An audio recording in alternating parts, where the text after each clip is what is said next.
문제를 관통해서 그 문제를 해결하고자 하는 의지와 용기가 필요할 때가 있습니다. 때로는 내 관점이 아니라 하나님의 관점으로 믿음으로 결정하고 나가야 되는 경우가 반드시 있다는 거죠. 정보보다는 믿음과 신념이 필요할 때가 있는 것입니다. 이럴 때 요셉이 우리에게 오늘 뭐라고 얘기하고 있습니까? 꿈을 풀이하는 것은 하나님께 달린 일입니다. 할렐루야. 네. 개역개정에는 꿈의 해석은 하나님께 있지 아니합니까? 하나님께 속하지 않습니까? 라고 이야기합니다. 꿈의 해석은 하나님께 달려있다. 여러분, 이 말은 어떤 말일까요? 꿈을 해석하기 위해서는, 비전을 우리가 실제로 풀기 위해서는 하나님 앞에 엎드리고 금식하고 반짝 기도를 해야 된다는 그런 말일까요? 다니엘서에 보면 다니엘이 꿈을 해몽할 때 하나님 앞에 금식하고 기도했던 때가 분명히 있습니다. 그렇게 기도해서 하나님께 적극적으로 매달리고 내가 지금 풀지 못하는 문제를 하나님께 매달림으로 풀어야 되는 경우들이 있죠. 그런데 오늘 본문에 보면 이 두 관원장의 꿈을 해석하기 위해서 요셉이 금식했다, 기도했다, 이런 얘기가 나와 있지 않습니다. 두 사람의 꿈 얘기를 들은 다음에 바로 요셉은 꿈의 해몽을 내놓습니다.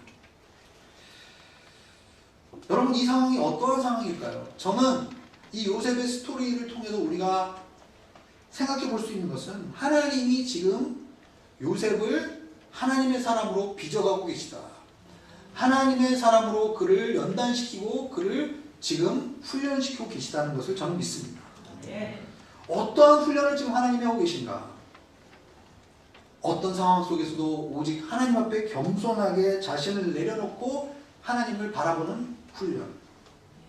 바라고 바랄 수 없는 상황인데도 불구하고 그러한 상황에서조차도 하나님께 믿음을 고백하는 훈련. 현실과 이상이 다르다 할지라도 그곳에서 그냥 거기에 주저앉지 않고 앞으로 한 발자국 나아갈 수 있는 훈련을 하나님께서 우리에게 시키고 계십니다. 여러분, 그 훈련을 통과해서 그 훈련 가운데서 하나님 앞에 연단받고 하나님 앞에 성숙해진 사람은 어떠한 축복을 받습니까? 하나님의 관점으로 인생을 바라보게 되는 눈을 갖게 되는 줄로 믿습니다. 비전을 받는 사람은 어떤 사람입니까? 비전의 사람은 어떤 사람입니까? 저는 겸손한 성품을 가진 사람이라고 생각합니다. 우리 안에 성품은 어떻게 만들어집니까? 인생의 여러 가지 상황 속에서 그 문제들을 가지고 하나님 앞에 씨름하면서 결국은 하나님 앞에 훈련된, 연단된 분별력을 받고 주님의 인도하신 가운데 선악을 분별할 줄 아는 자가 하나님 앞에 비전을 받고 그 비전 가운데 나아가는 자라고 믿습니다. 여러분, 요셉의 인생에는 중요한 3종 꿈 세트가 나옵니다. 첫 번째는 오늘 본문에 나온 두 관원장의 꿈이죠. 우리는 이미 오늘 스토리를 읽었기 때문에 이 꿈이 어떠한 내용이고 요셉이 어떠한 내용으로 해석을 해줬는지를 잘 알고 있습니다. 시간상 제가 다 설명을 드리지는 못하겠습니다. 그런데 어쨌든 이 꿈은 3일 뒤에 일어날 어떤 한 사람의 인생에 일어날, 진로에 있어서 일어날 굉장히 중요한 문제를 다루고 있는 꿈이죠. 창세기 41장, 즉 오늘 우리가 읽은 본문의 다음 장에 나오는 바로가 꾼 꿈은 어떤 꿈입니까? 14년 동안에 일어나게 될 일에 대한 꿈이에요.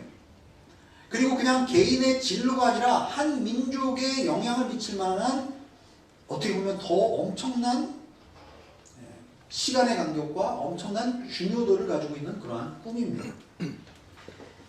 세 번째 꿈은 어떤 꿈일까요? 요셉이 어렸을 때 꾸었던 꿈들입니다.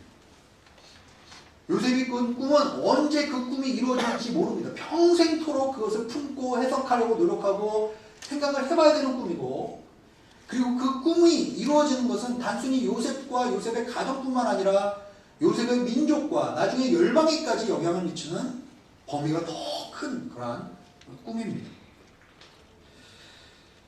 40장 14절과 15절의 말씀을 같이 한번 읽어보시겠습니다. 40장 14절과 15절 말씀 시작. 14절과 15절. 네. 일이 잘 풀리면 저를 기억하시겠다고 약속해 주십시오.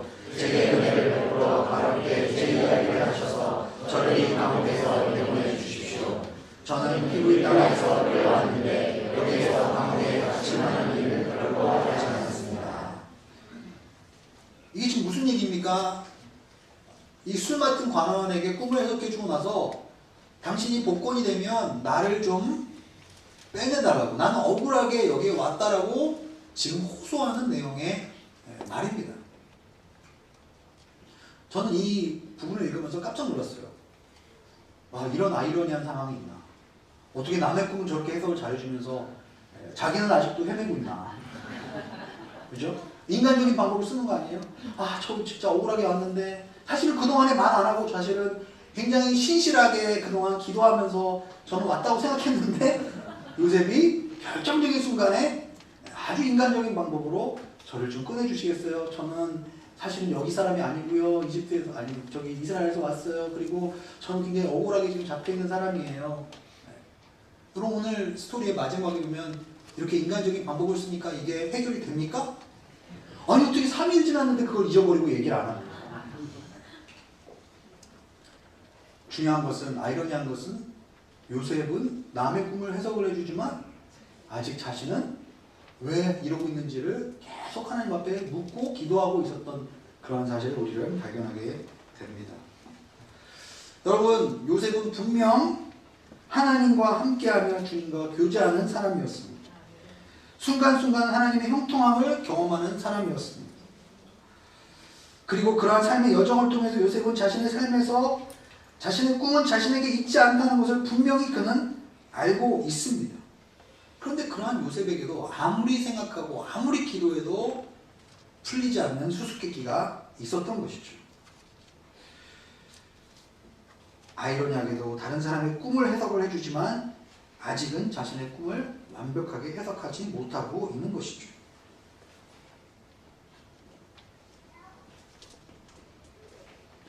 여러분, 하나님은 요셉을 그냥 그렇게 살도록 지금 내버려 두시는 것일까요? 저는 그렇지 않습니다. 하나님은 분명히 다른 사람의 꿈을 해석해 주면서 자신의 꿈을 해석할 단서를 요셉에게 지금 주고 계시다고 저는 믿습니다. 비전은 순간적인 기적에 의해서 우리가 바라보는 것이 아닙니다. 계속 주님께 겸손하게 나아가 그분의 방법과 그분의 때를 묻고 그분의 지혜로 하나님의 관점으로 우리의 인생을 바라보는 지혜를 갖도록 우리가 구하며 나아갈 때 하나님은 우리의 시각으로 인생을 바라보는 것이 아니라 하나님의 관점으로 하나님의 비전으로 우리의 인생을 바라보게 해주신다고 믿습니다. 3일짜리 해석하는 꿈, 그러니까 3일 앞에 일어날 꿈은 금방 해석하기가 쉬워요. 7년짜리, 14년짜리 꿈은 3일짜리를 해석했던 그 통찰력을 가지고 그 다음 단계로 풀어야 될 꿈이 아닌가라는 생각을 해보게 됩니다. 공통적으로 이 요셉이 해석해준 꿈들에 보면은 두 가지 사실이 나와요. 첫 번째는 인생에는 굉장히 좋은 일이 있다. 두 번째는 인생에는 굉장히 어려운 일도 있을 수 있다. 요셉의 꿈을 풀이하는 과정 속에서 악한 사람도 있고 선한 사람도 있다. 요셉은 이러한 꿈을 하나님께서 일하시는 방식과 이 꿈을 해석해주는 과정 속에서 자신의 인생 가운데 찾아온 그 악한 것들과 힘든 것들과 그 고난들을 하나님의 선하심의 관점에서 하나님의 그 은혜의 관점에서 그것을 해석하게 되는 그러한 훈련을 계속 하나님이 요셉을 통해서 하게 해주셨다고 저는 믿습니다. 이것이 요셉의 성품이요, 요셉의 신앙이요, 요셉의 실력이 된 것이죠. 하나님은 우리에게 비전을 주시면서 결국 그 비전을 이루기 위해서, 일만을 위해서 우리에게 비전을 던져주시는 것이 아닙니다. 여러분, 하나님이 우리에게 비전을 주실 때 그 비전이 우리에게는 굉장히 황당하고 이해하기 어렵고, 그러나 우리의 마음속에 계속 그 비전이 살아서 움직이고 계속 우리가 그 비전을 놓고 하나님 앞에 기도하게 될 때 하나님은 그 비전을 구하고 그리고 그 비전의 의미를 해석하고 그 비전을 붙들고 나아가는 그 사람들을 하나님의 사람으로 빚으시고 그 비전을 이해할 수 있는 하나님의 통찰력을 주시고 때로는 그 비전을 이루기 위해서 용기와 결단력을 가지고 믿음을 잃지 않고 계속적으로 하나님께 나아가야 하는 것들을 우리에게 가르쳐 주십니다. 여러분, 우리 인생에서 오는 비전은 저는 직소 퍼즐과 같다고 생각해요. 3일짜리 비전은 쉽게 풀립니다. 7년짜리 계획은 그거보다는 어렵지만 그러나 좀 더 잘 풀릴 수 있어요. 그러나 평생 우리에게 주신 비전은 하루아침에 우리가 어느 순간에 그것을 하나님께서 다 우리에게 말씀해 주신다 하더라도 우리는 그것을 다 이해하지 못합니다. 여러분 7년 뒤에 일어날 일을 하나님이 여러분에게 지금 말씀해 주신다 한들 우리가 그걸 다 이해할 수 있겠어요? 왜냐하면 7년 뒤에 어떤 상황이 어떻게 변하고 어떻게 되는지 나가 잘 모르기 때문에 사실은 1년 뒤에 일어날 일을 주님이 얘기하셔도 우리는 다 받아들일 수가 없는 거죠. 그러나 하나님께서 하나하나 주님의 길을 따라가며 그분의 방식으로 세상을 바라보는 것을 연습한 사람에게는 분명히 자기 인생을 향한 그 하나님의 계획을 조망할 수 있는 하나님의 마음과 하나님의 태도와 하나님의 성품을 우리 가운데 허락해 주시는 줄로 믿습니다. 네. 여러분 저는 작년 하반기에 이제 2학기를 시작하면서 확대 비전회의를 우리 교회에서 했어요. 교회 장로님들, 비전위원님들, 각 부서 팀장님들, 순장님, 다락방장님 다 모여서 학기를 시작하면서 전체 리더십들이 모여서 여러 가지 교회 현안에 대해서 말씀을 드리는 시간들이 있었습니다. 그리고 저는 그 리더십들 앞에서 우리 교회도 이제는 장기적인 비전이 필요하다라는 말씀을 드렸습니다. 그때 우리 교회 리더십들의 반응은 굉장히 다양했습니다. 어떤 분들은 긍정적으로 우리 교회가 선교적으로 나아가기 위해서는 그러한 비전이 이제는 필요한 때라고 얘기해 주시는 분도 계셨고 또 우리 교회가 이제는 힘을 하나로 모을 수 있는 어떤 그러한 중심축이 되는 그런 비전의 필요성에 대해서 말씀해 주신 분도 계셨던 기억이 있습니다. 또 어떤 분들은 오늘 교회의 비전이 이미 있는데 굳이 우리 교회만의 어떤 비전이 필요한가라는 문제를 제기해 주신 분도 계셨고 또 어떤 분들은 많은 성도님들이 대다수의 성도님들이 여기에 계시는 기간이 얼마 되지 않는데 몇 년씩 이렇게 계시다가 다 이렇게 주재원으로 돌아가신 분들이 많은데 굳이 교회에서 그런 비전에 대해서 얘기할 필요가 있는가라는 질문을 주셨던 분들도 기억이 납니다. 저도 사실은 처음에 그것에 대해서 언급을 시작했을 때는 단순히 이제 아부다비 오늘교회가 개척이 되고 그리고 어느 정도 정착기를 거쳐서 체제와 또 이런 제도나 어떤 이런 것들을 잘 정비했기 때문에 이제 구체적으로 교회의 방향성과 미래에 대해서 생각을 해볼 시기가 되었다는 판단 가운데서 이렇게 말씀을 시작을 했던 기억이 있습니다. 그런데 작년에 토의를 하면 할수록 기도를 하면 할수록 정보가 쌓이면 쌓일수록 제가 느껴진 것은 기도하지 않고 겸손하게 하나님 앞에 나아가지 않으면 우리는 한치 앞에 있는 미래도 예측하고 바라볼 수 없는 존재구나 라는 생각이 들었습니다. 사실 그 비전에 대해서 우리 리더십들 앞에 얘기를 해놓고 제 앞에 터진 문제는 예기치 않은 사건들이 계속 터지기 시작했어요. 제 집 앞에서 성도님들 교통사고를 당하고 피를 흘렸다는 전화를 받고 뛰쳐나가고 또 성도님들이 병이 걸리고 막 정신 차릴 수 없게 막 문제들이 막 저에게 왔습니다. 그래서 사실은 비전에 대해서 깊이 기도해보고 생각해볼 겨를도 없이 그냥 눈앞에 매일매일 저에게 오는 그러한 시급한 문제들을 해결하기에도 사실 급급했던 한 학기였던 것 같습니다. 그리고 제 자신을 이렇게 돌아보니까 사실 그 누구의 영향도 그 누구의 반대 혹은 그 누구의 부정적인 그러한 것 때문에 제가 풀이주고 있는 것이 아니라 그냥 혼자서 힘이 빠진 채로 어떻게 보면 좀 주저앉아 있는 저의 모습을 보았습니다. 여러분, 우리 교회는 중동에서 지금 신앙생활을 하고 있는데 어떤 장기적인 플랜을 마련해서 교회가 나가야 하는 것일까요? 우리 교회는 꿈을 꾸는 교회가 될 수 있을까요? 비전을 향해서 우리는 나아갈 수 있을까요? 부족하고 연약하지만 앞으로 우리에게 다가올 미래를 준비하면서 하나님 앞에 기도하면서 나가는 교회가 될 수 있을까요? 저는 오늘 말씀을 묵상하면서 우리에게 과연 비전이 필요한가?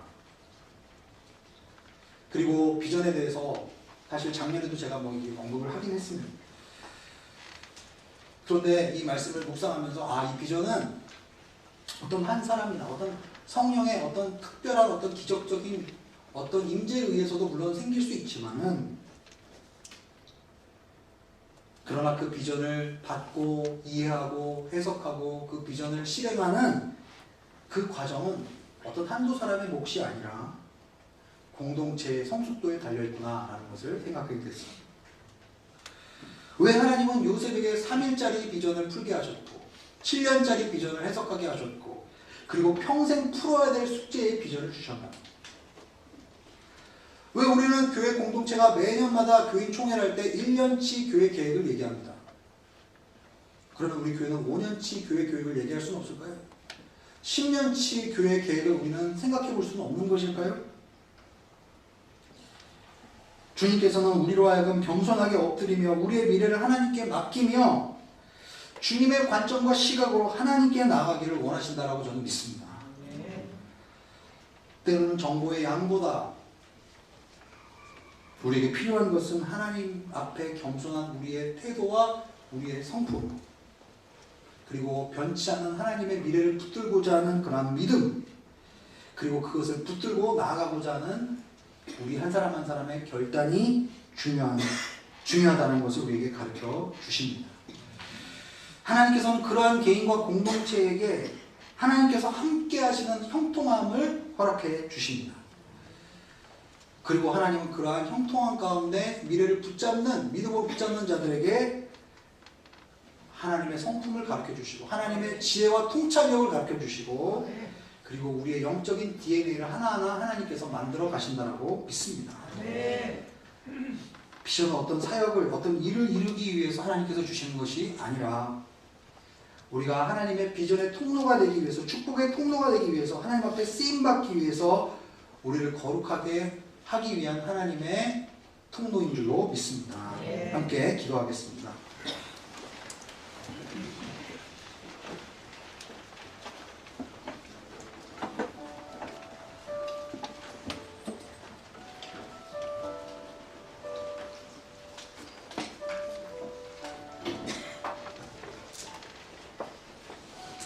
우리 이 시간에 함께 통성으로 한번 기도했으면 좋겠습니다.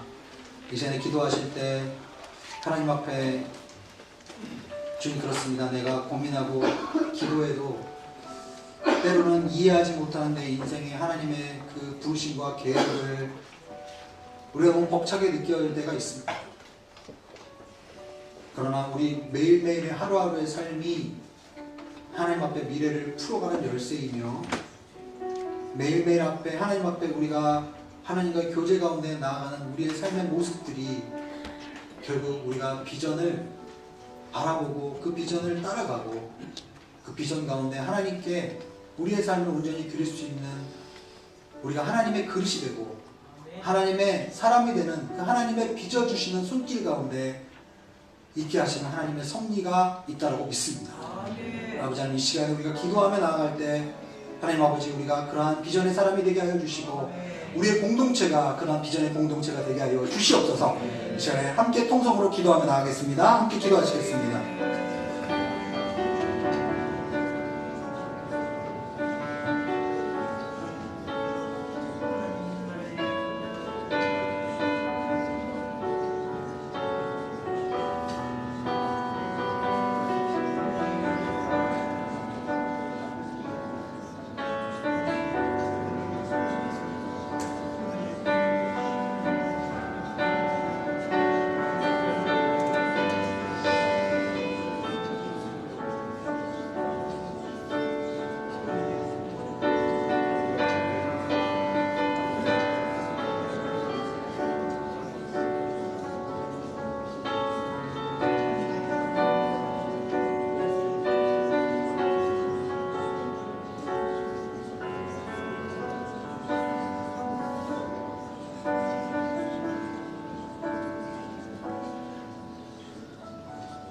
이전에 한 번 더 같이 기도할 때 우리 한 번 더 이렇게 기도했으면 좋겠습니다.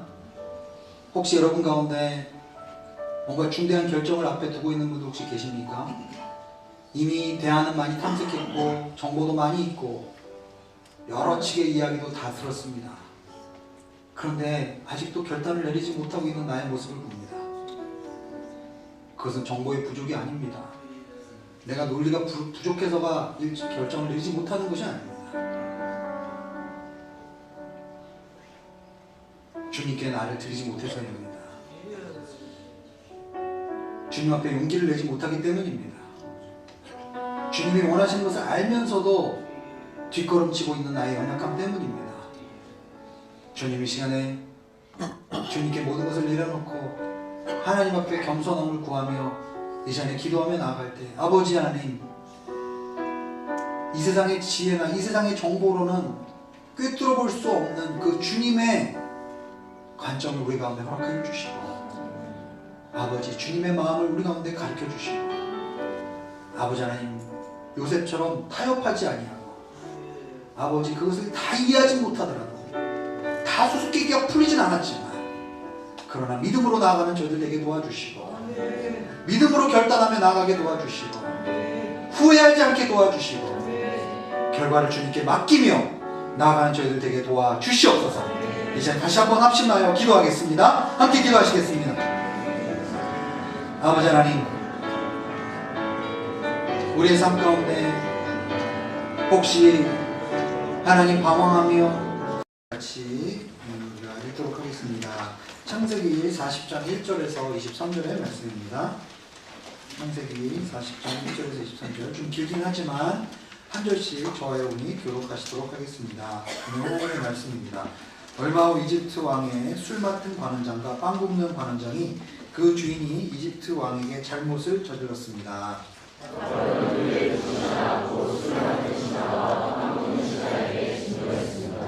바로는 그들을 경호대장의 집에 있는 감옥에 가두었는데 그곳은 요셉이 갇혀 사는 감옥이었습니다.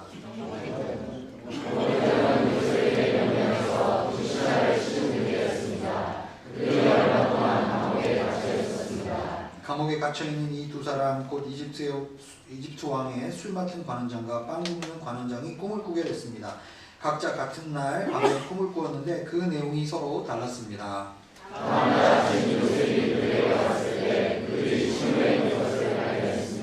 요셉은 자기 주인의 집에 함께 갇혀있는 바로의 신하들에게 물었습니다. 오늘은 두 분의 얼굴빛이 왜 그리 안 좋으십니까?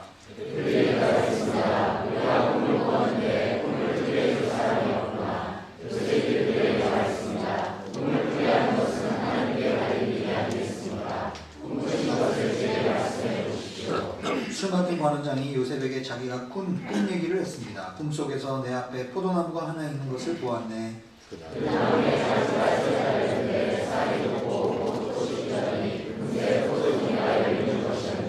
내 손에 바로의 잔이 들려있기에 내가 포도를 따서 바로의 잔에 짜 넣었네. 그리고 그것을 바로께 드렸네.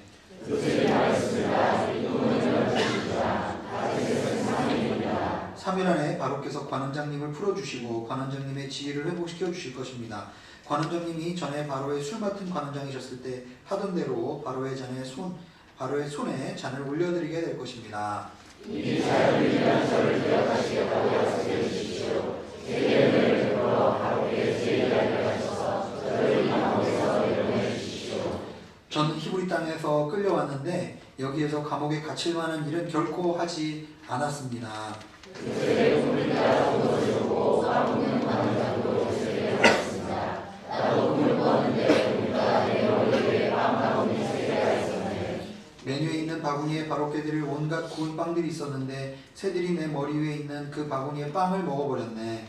그들이 말했습니다. 그 꿈을 이뤄주십니다. 새 바구니는 3일입니다. 3일 안에 바로께서 관원장님의 목을 베고 몸을 나무에 매달 것입니다. 그러면 새들이 관원장님의 살을 뜯어 먹을 것입니다. 그 3일째 되는 바로의 생일이었습니다. 바로는 모든 신하들을 불러 잔치를 열었습니다. 바로는 그의 신하들 앞에서 술 맡은 관원장과 빵 굽는 관원장을 불러드렸습니다. 바로는 술 맡은 관원장들을 원래찌개로 복귀시켜 그가 바로에게 잔을 바치게 했습니다. 그러나 바로는 빵 굽는 관원장의 목을 매달았습니다. 그들이 그에게 꿈을 풀어준 채로였습니다. 함께 읽겠습니다. 시작. 하지만 술 맡은 관원장은 요셉을 기억하지 않고 잊어버렸습니다. 아멘. 기도하겠습니다. 기도하겠습니다. 하나님 감사합니다. 오늘 귀한 주님의 날 함께 말씀을 묵상하며 주님께 나아가길 소망합니다. 오늘 말씀 가운데 함께하여 주시고 또 말씀의 그 의미를 깊게 묵상하며 삶에 적용하는 저희들에게 도와주시옵소서. 예수님의 이름으로 기도합니다. 네. 우리는 세상을 바라볼 때 두 가지의 다른 방식으로 세상을 바라보게 됩니다. 하나는 내 눈에 보이는 대로 환경을 바라보는 시선이 있을 수 있습니다. 또 다른 하나의 시선은 환경 너머에 있는 또 다른 세상, 하나님이 주시는 비전을 가지고 바라보는 것이다 라고 할 수 있겠습니다. 우리는 하나님의 비전을 받는다. 그리고 하나님의 그 비전을 향해서 달려간다. 혹은 비전을 내가 수행한다 라고 할 때 이 비전이라는 것은 뭔가 하나님으로부터 어떤 특별한 영적인 체험을 통해서 우리가 어떤 것을 받는다라고 생각하는 경우가 있습니다. 물론 하나님께서 우리에게 그렇게 특별한 체험을 통해서 말씀하시는 경우도 있습니다. 그러나 저는 이번에 이 요셉 시리즈를 묵상하면서 우리의 이 비전은 사실 우리의 내면 안에 있는 우리의 성품과 우리의 습관과 관계가 있다라고 생각을 하게 되었습니다. 결국 하나님의 비전은 누가 받는가? 저는 겸손한 자가 하나님의 비전을 받는다라고 믿습니다. 왜 그럴까요? 자문에 보면 모든 것의 지혜의 근본은 하나님을 경외하는 것에서부터 시작한다라고 이야기합니다. 그 말을 곱씹어 볼 때 참 맞다라는 생각이 들어요. 겸손하며 하나님을 경외하며 자기의 지혜를 의지하지 아니하고 결국은 문제 너머에 계시는 주님 앞에 나를 겸손하게 무릎 꿇고 드리니 결국은 우리의 삶 속에서 일어나는 각양각색의 이런 문제들을 뛰어넘어서 하나님이 보여주시는 그 통찰력과 그 지혜와 그 판단력으로 우리가 문제를 바라볼 수 있다면 얼마나 좋겠습니까? 오늘 우리는 말씀을 통해서 감옥에 갇혀있는 요셉의 모습을 바라보고 있습니다. 왕의 술 맡은 관원장과 빵을 굽는 관원장이 요셉이 갇혀있는 그 감옥에 들어오게 되었습니다. 그들은 단순히 술을 잘 만들거나 빵을 잘 제조해서 사실 그 자리에 오르지 않았을 거예요. 물론 아마 그들의 빵 굽는 기술이나 술을 빚는 제조 기술은 전 애굽에서 아마 최고의 수준이었을 것이면은 틀림이 없습니다. 그러나 왕의 옆에서 왕의 음식을 만든 자는 아무나 그 자리에 있게 하지 않습니다. 우리가 사극에 보면 임금님의 식탁에 올라가는 음식은 미리 기미상궁이나 기미나인들이 미리 맛을 보고 그리고 음식의 상에다가 진상을 하게 되죠. 아무나 임금님의 음식을 맞지 않습니다. 정말 신뢰할 만한 그러한 사람이 그 일을 하게 됩니다. 그런데 그러한 사람들조차도, 즉 임금님의 전폭적인 신뢰를 받았던 그러한 사람들조차도 결국은 오해를 받고 그리고 억울한 누명을 쓰고 그리고 감옥에 들어오게 되었다는 사실입니다. 우리가 나중에 이 스토리를 다 이제 알고 있습니다만은 한 명은 결국은 억울한 누명을 쓰고 들어와서 결국 그 누명이 벗겨서 자신의 하던 일로 복귀하게 되었다는 걸 알고 있고 결국 한 명은 결국 그 사람의 죄가 드러나서 결국은 죽게 되었다라는 사실을 우리는 알고 있습니다. 그런데 두 사람이 같은 시기에 감옥에 들어왔어요. 분명히 두 사람이 감옥에 들어왔을 때는 비슷한 모습으로 들어왔을 거예요. 겉으로 보이는 모습도 비슷하고 감옥에 들어왔던 시기도 비슷합니다. 그러나 사실은 그 두 사람 안에 있던 내적인 사정은 완전히 100% 다른 지금 상황이죠.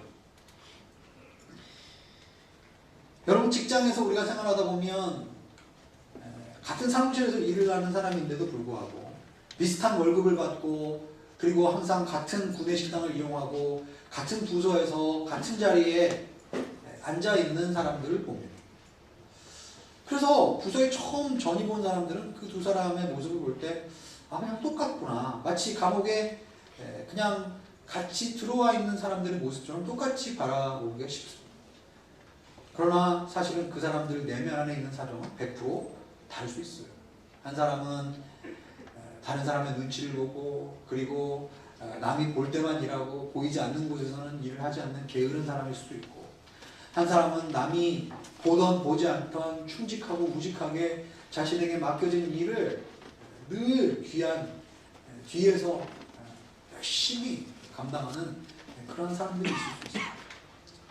겉으로 보기에는 비슷한데 사실은 그들의 운명과 그들의 삶의 모습은 나중에 엄청난 차이를 볼 수 있습니다. 재미있는 사실은 이 두 사람이 요셉이 갇혀있는 경호대장의 감옥에 들어왔다는 사실이죠. 요셉은 사실은 모르죠. 이 두 사람을 만나게 된 것도, 이 두 사람을 결국 케어하게 된 것도, 나중에 자신의 운명과 자신의 앞으로의 미래에 이 두 사람이 어떤 관련성이 있는지 사실은 요셉은 지금 잘 알지 못합니다. 그러나 우리는 알죠. 이 두 사람을 만남을 통해서 결국 나중에 요셉의 운명이, 요셉이 결국 바로를 만나게 되는 그러한 계기가 이 두 사람을 만나게 됨을 통해서 이루어졌다는 사실을 우리는 알게 됩니다. 우리는 사실은 우리 인생의 모든 사건들을 다 이해하지 못하지만, 그러나 우리의 순간순간 하나님께서 우리를 인도하시고 우리의 인생을 이끌어가고 계시다는 것을 우리는 알게 됩니다. 자, 그럼 4절의 말씀을 우리가 같이 한번 읽어보기를 원합니다. 4절의 말씀 같이 한번 읽어볼까요? 시작! 공무대장은 요셉에게 명령해서 그 신하를 주문하게 했습니다. 그들이 얼마 동안 감옥에 갇혀 있었습니다. 재밌는 사실은 분명히 자신의 아내에게 접근하려고 했다는 오해를 받아서 크게 분노했던 그 보디발이 궁궐에서 이제 붙잡혀서 내려온 이 전직 관료 출신의 관원장 출신들을 특별히 케어해야 될 필요를 느끼고, 그리고 그들의 케어를 요셉에게 맡겼다는 거예요. 아직 요셉은 감옥에 있습니다. 감옥 안에 있는 거죠. 즉 보디발이 요셉을 향한 오해와 분노와 화가 아직 풀리지 않았습니다. 그럼에도 불구하고 이 두 관원장 출신의 죄수들은 일반 죄수들과 똑같이 대하면 안 된다는 생각을 했던 것 같아요. 그래서 이 두 사람의 특별한 죄수들을 요셉에게 섬기도록 이렇게 명령을 내렸습니다. 여러분, 아무리 그 사람이 분노가 나고 화가 나고 미움을 받았다 하더라도 그 사람이 그동안 쌓아왔던 신뢰와 실력은 금방 사라지지 않습니다. 그래서 우리의 매일매일의 일상의 삶이 그렇게 중요한 것이죠. 우리의 매일매일의 일상의 삶에서 충실하게, 정직하게, 그리고 하나님 앞에 살아왔던 사람은 결국은 사람들 앞에서 쌓아왔던 그 신뢰의 모습은 하루아침에 무너지기가 쉽지 않다는 것을 우리에게 보여주고 있는 스토리일 것입니다. 자, 이제 5절의 말씀을 한번 읽어볼까요? 5절의 말씀 시작! 감옥에 갇혀있는 이 두 사람 곧 이집트 왕의 술 맡은 관원과 없는 관원을 물게 됐습니다. 각자 같은 날 밤에 꿈을 꾸었는데 그 내용이 서로 달랐습니다. 동일하게 이 하나님의 꿈이 이 두 사람에게 동일한 시기에 옵니다. 같은 날 그들은 동일하게 꿈을 꾼 것이죠. 우리가 겉에서 보기에는 이 두 사람은 지금 역시 또한 비슷한 모습을 보이고 있습니다. 그럼 우리도 매일매일 일상에서 이것과 비슷한 그런 경험을 하는 경우들이 있습니다. 제가 한 주 동안 하도 이 꿈에 대해서 이거를 고민하다 보니까 오늘 아침에 제가 꿈을 꾸다가 일어났어요. 굉장히 기분 나쁜 꿈이었어요. 무슨 내용인지는 사실 이해가 안 되는데 까먹었어요. 근데 굉장히 꿈을 꾸면서 이렇게 괴롭게 일어났던 기억이 납니다. 때로는 우리가 꾸는 꿈들이 다 같을 수는 없어요. 겉으로 보기에는 이 두 사람이 꾼 꿈이 비슷해 보입니다. 그리고 이 두 사람의 운명에 결정적인 영향을 미칠 거라는 그러한 감이 오죠. 그러나 이 꿈의 내용은 완전히 다른 꿈을 꾸고 있다는 것을 우리는 보게 됩니다. 요셉은 하던 대로 아침에 그들을 맞이하러 갔고 그들을 케어하기 위해서 그들에게 갔죠. 그런데 그들의 얼굴이 침울하다고 성경에 나와 있었어요. 그래서 요셉은 그들에게 왜 얼굴이 그렇게 침울한지 물었습니다. 8절의 말씀을 한번 읽어보겠습니다. 왜 그들의 얼굴이 이렇게 침울했는가 한번 읽어보겠습니다. 시작. 그들이 대답했습니다. 우리가 꿈을 꾸었는데 꿈을 꾸리에 든 사람이 없구나. 요셉이 그들에게 말했습니다. 꿈을 꾸리하는 것은 하나님께 알린 것이 아니겠습니까? 꿈꾸신 것을 제게 말씀해 주십시오. 당시의 역사적 기록을 살펴보면 애굽에는 당시 최고 엘리트 계층에서 사람들의 꿈을 해석해주는 그러한 사람들이 있었고, 그리고 지금도 애굽에 가면 이 사람들의 꿈을 풀이해주는 꿈 해몽집이 있었다라는 역사적 기록이 있습니다. 예를 들어서 어떤 꿈에 어떤 특정한 나무가 나왔다. 그러면 이 꿈은 무엇을 얘기하는 것이고, 어떤 특정한 동물이 나왔다 보면 그 동물은 어떤 내용의 꿈이다라는 것을 우리에게 가르쳐주는 책입니다. 즉 인간의 경험의 축적으로 만들어진 지혜로 풀 수 있는 꿈들이 있었다라는 거죠. 그런데 오늘 이야기 보면 인간의 정보가 축적되어서 가지고 있는 인간의 그 지식과 지혜로 풀 수 없는 꿈이 우리에게 있다는 것을 우리에게 지금 이야기해 주고 있습니다. 모세 시대에 여러분 애굽의 바로에게는 바로 주변에 마술사들이 있었어요. 그래서 모세가 바로에게 가서 처음에 몇 가지 기적을 베풀 때 그것을 똑같이 카피해서 할 수 있는 그러한 실력의 마술사들이 있었습니다. 그러나 본격적으로 모세가 애굽의 10가지 재앙을 가져왔을 때 애굽의 마술사들의 어떤 그 사람의 잡기로 할 수 있는 마술이 있고 감당할 수 없는 그러한 것들이 있었다는 것을 우리는 잘 알고 있습니다. 중요한 것은 왜 그때의 그 꿈이 그 두 사람에게 나타났을까요? 한 사람은 죽을 사람이고 한 사람은 누명을 앞으로 벗을 사람입니다. 분명 한 사람은 숨겨진 의인이었고 한 사람은 숨겨진 죄인이었습니다.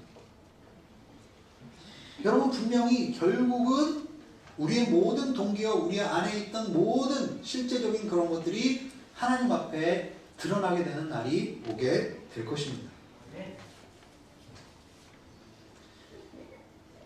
작은 차이 같지만 사실은 그 두 사람 안에 있던 꿈은 엄청난 차이였습니다. 그럼 우리가 어떤 일을 하고자 할 때, 어떤 일을 계획하고자 할 때, 무언가를 결정하고자 할 때 정보가 많이 축적되면 그 결정을 내리는 데 있어서 우리가 굉장히 그 정보의 축적이 우리에게 많은 도움을 줄 수 있다라고 상식적으로 우리는 생각해 볼 수 있습니다. 그러나 때로는 우리가 너무 많은 정보를 우리가 들을 때, 백화점에 가서 너무 많은 물건을 봤을 때 결정을 못하는 경우가 생기는데,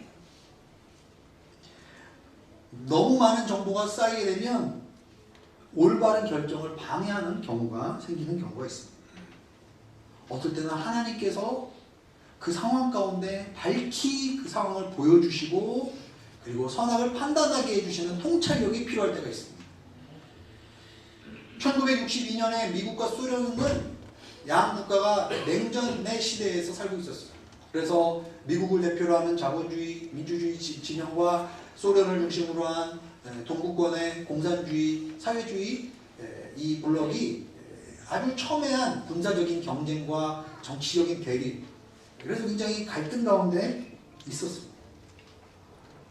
당시에 미국은 터키에 중장거리 미사일을 설치해놓고 언제든지 모스크바까지 타격할 수 있는 미사일이 있었습니다.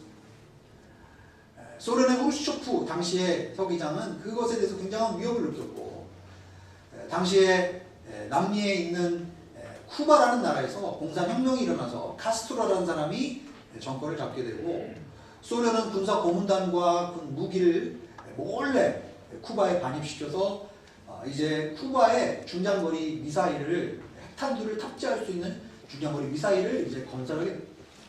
미국이 어느 날 비밀리에 저공비행을 해서 쿠바를 정찰하다가 그 미사일들이 이제 설치되고 있는 것을 사진을 찍게 되고 미국의 워싱턴에 있는 백악관에 있는 소수의 가장 탑 정책 결정자들 사이에서 그 사실이 알려지게 되었습니다.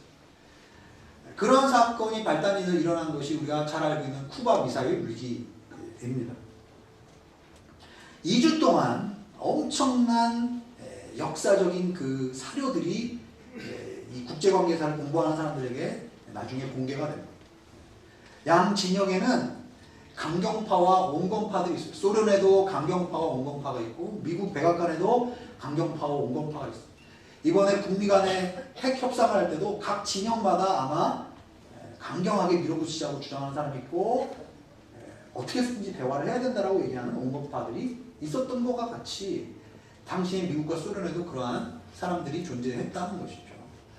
그리고 역사의 기록을 보면 미국과 소련의 가장 최고 결정권자들이 그 2주 동안에 받았던 그 압박과 스트레스 그리고 엄청난 그 첩보, 정보의 양이 엄청났다라는 것을 우리는 알게 됩니다.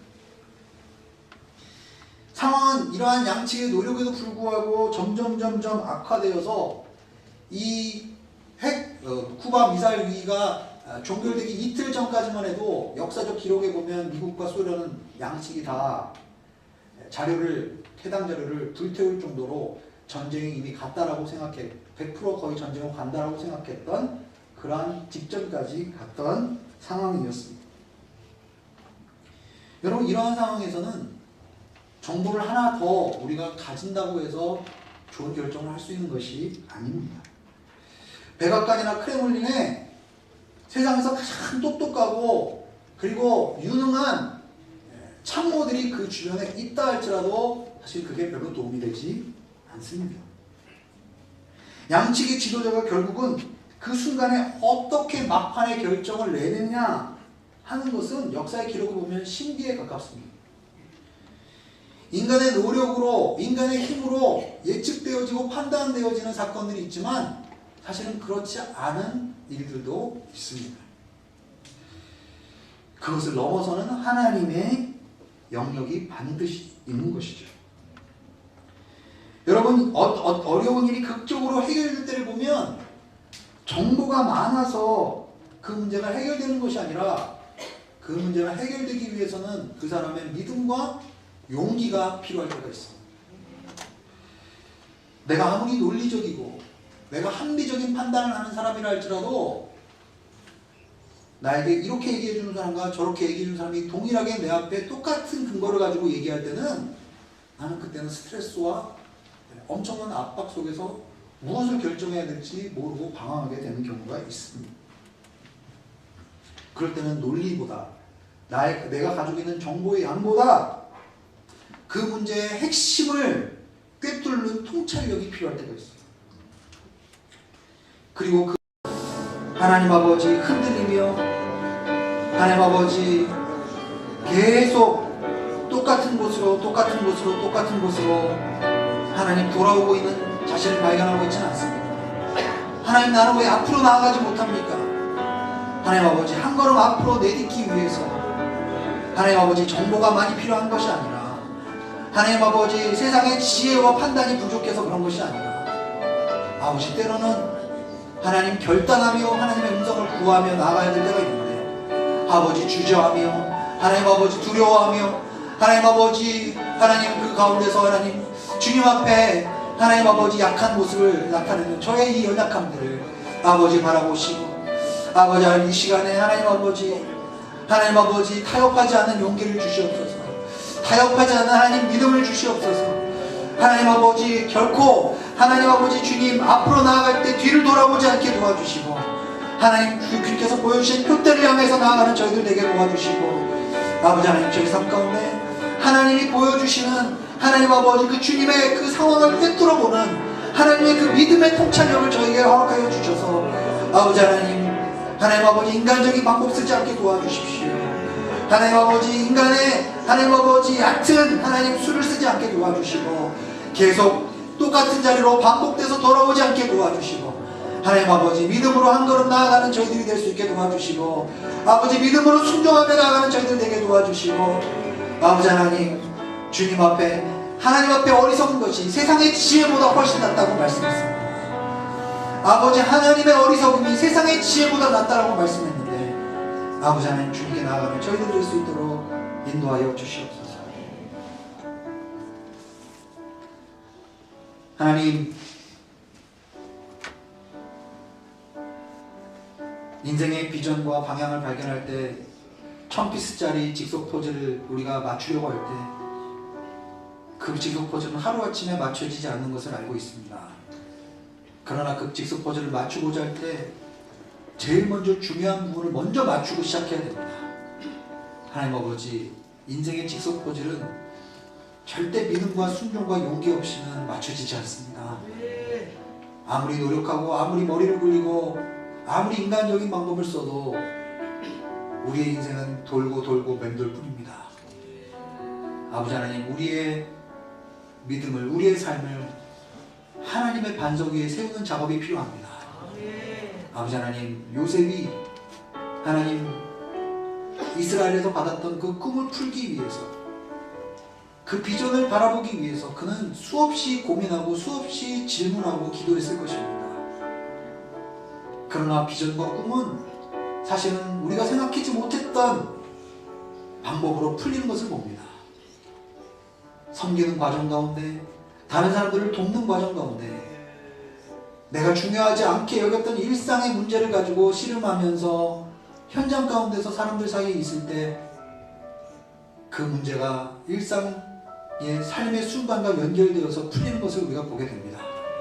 아버지 하나님, 우리 하루하루의 삶이 하나님을 비전을 바라보는 중요한 징검다리임을 알게 도와주시고, 아버지 하나님, 믿음의 직속 포즈를 끼우고 인생의 직속 포즈를 맞추는 저희들이 되게 도와주시고 하나님께 나아가는 저희들이 될 수 있도록 인도하여 주시옵소서. 감사드리며 예수님의 이름으로 기도합니다. 아멘. 다 함께 일어서셔서 함께 봉헌하겠습니다.